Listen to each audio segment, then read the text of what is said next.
qui sont restés au congélateur et qui vont me permettre de préparer l'inoculum. Notre objectif est donc de mycorhizer des arbres correctement et s'assurer que ce soit bien des mycorhizes de Melanosporum. Nous avons, après avoir vérifié les truffes et les avoir broyées, fait ce jus, cette soupe de truffes, qu'à présent est mise sur de la vermiculite et de la perlite dans la bétonnière afin de mettre absolument l'inoculum et d'enrober ces produits avec l'inoculum. À présent, nous prenons de la tourbe blonde et du calcaire que nous allons également mettre dans le mélange pour préparer le substrat. Après avoir bien opéré le mélange et qu'il soit fait d'une manière tout à fait harmonieuse, nous récupérons donc ce substrat qui va nous permettre de mycorhizer donc les plantules. Ce substrat est relativement léger et donc il faut prendre les plants et les mettre avec le substrat dans les petits pots. Pour montrer qu'on met beaucoup de Monsieur Plus, quoi.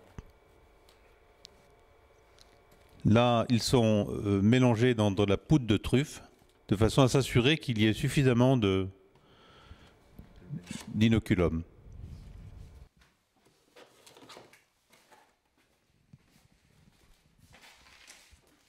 Nous procédons donc à une sélection massale, c'est-à-dire qu'une fois que les glands ont produit des plantules, il est important de les sélectionner, c'est-à-dire de rejeter les plants les moins beaux,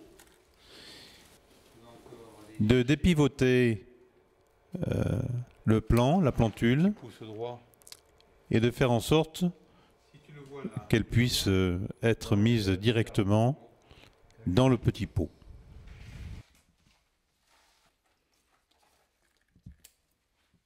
La mise en pot est donc faite, à la suite de quoi les plants seront naturellement arrosés. Le début de la plantation va commencer, ainsi que le suivi des plants. Voilà le bois raméal. Ce bois est issu des branchages qui sont broyés finement, de façon à pouvoir obtenir de la lignine, de la cellulose, des polyphénols et des tanins. Ce bois va permettre de décompacter la terre. Il sera utilisé premièrement en mulch et l'année suivante, il sera enterré. À l'exception de la plantation, on peut voir que l'on met du bois raméal de façon à permettre aux racines et en tout cas aux pivots de descendre très rapidement dans le sol.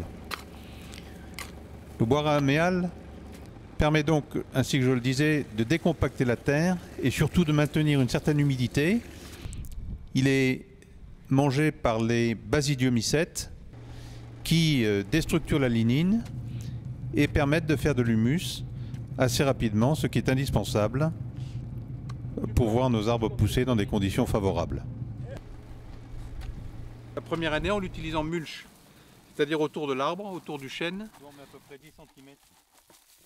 En réalité, je me suis basé sur différentes méthodes, et entre autres une méthode italienne issue des truffes sauvages, dans laquelle nos amis italiens de la région de Marche, donc à Roccafluvione, régénèrent les arbres.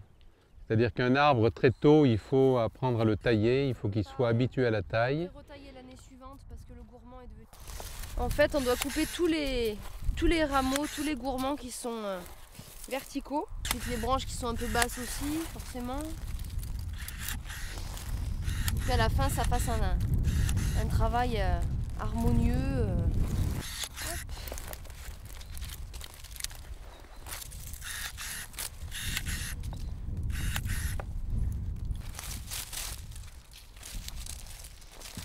Voilà. Là, sur trois gourmands, essayez de faire un choix. Ce chêne blanc a été planté en 2009 et nous sommes début 2014. C'est un chêne qui commence à produire et sur lequel il faut travailler à la SAD. Ce travail m'a été appris par mon ami Emidio Angelosi de Roccafluvione en Italie. C'est la taille des racines. Il faut tailler les racines très tôt de façon à ce qu'elles puissent se reproduire et surtout reproduire de la mycorhize. Ce sont les conditions pour que cet arbre fasse beaucoup de mycélium et produise plus tard de la truffe.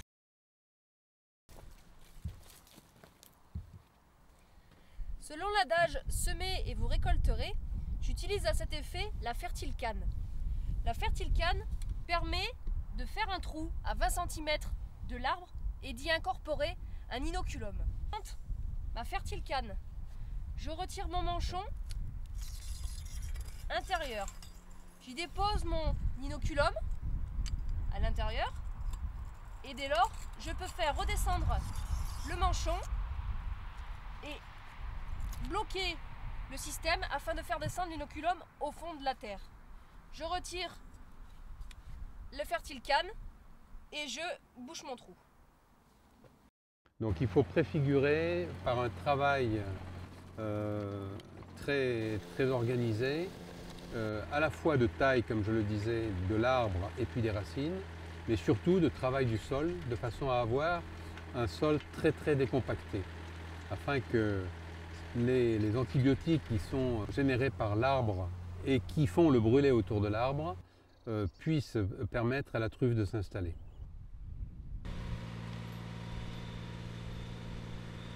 Il faut régulièrement qu'en vieille lune de mars, on puisse tailler les racines pour s'assurer de reproduire des mycorhizes en permanence parce que la truffe a besoin de s'installer correctement auprès des arbres truffiers.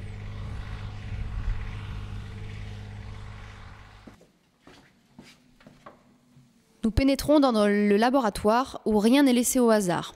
En effet, tous nos plans sont tracés et suivis selon leur évolution. Je dépote donc un chêne afin d'y observer les racines. La binoculaire nous permet, à juste titre, d'observer la densité racinaire, l'évolution et surtout la quantité de mycorhizes de Melanosporum. Au microscope, nous pouvons également observer le mariage des spores de mélano ou bien le mycélium septé, c'est-à-dire par des barres verticales qui représentent le septum du mycélium. À la bino, les mycorhizes de mélano représentées par des petites massues. Place au cavage, à la récolte des truffes.